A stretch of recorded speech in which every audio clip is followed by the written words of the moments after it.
السلام علیکم ورحمۃ وبرکاتہ۔ ایک بادشاہ ملکی معاملات میں اپنے 7 درباریوں سے مشورہ کرتا تھا جنہیں وہ بہت عقل مند سمجھتا تھا۔ وہیں ایک فلسفی بادشاہ کے ان مشیروں کا مذاق اڑاتا تھا کہ یہ سب بیوقوف ہیں۔ ایک دن بادشاہ نے اس فلسفی کو بلایا۔ وہ 7 عقل مند بھی وہاں موجود تھے۔ بادشاہ نے فلسفی سے اس بات کی وضاحت مانگی۔ فلسفی نے کہا، میں صرف ایک سوال ان 7 سے کروں گا، یہ اس کا جواب دیں۔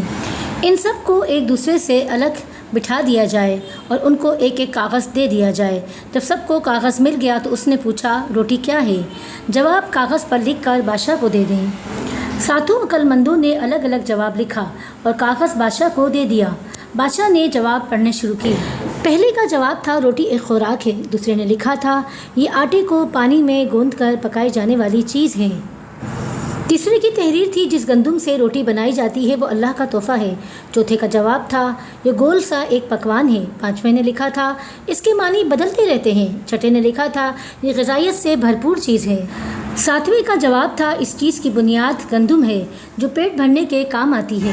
فلسفی یہ سب جواب سن کر کہنے لگا، جب یہ عالم فاضل لوگ ایک ہی چیز پر متفق نہیں ہیں تو ملکی معاملات میں کیا مشورہ دیں گے؟ جب یہ متفقہ فیصلہ کر چکے کہ روٹی کیا ہے تب ان سے مشورہ کرنا مفید ہوگا۔ اب آپ ہی بتائیں، میں نے ان کے بارے میں جو کچھ کہا ہے وہ صحیح ہے یا غلط؟ عالیجاں، کیا آپ ملکی معاملات ان لوگوں کے سپرد کر سکتے ہیں جو روٹی کے بارے میں ایک رائے نہیں رکھتے جسے وہ روزانہ کھاتے ہیں؟